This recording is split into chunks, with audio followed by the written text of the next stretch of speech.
y'all, so I'm currently on I-4 going north, and this is the traffic. The time is now 6:30 p.m. on the dot. When I say people are not taking this storm for a joke, like we all took storm for a joke, and it came through Florida like, what's up?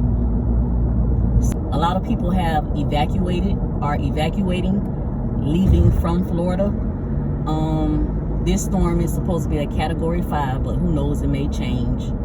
But they have the emergency lane open. This is how packed the interstate is. Insane.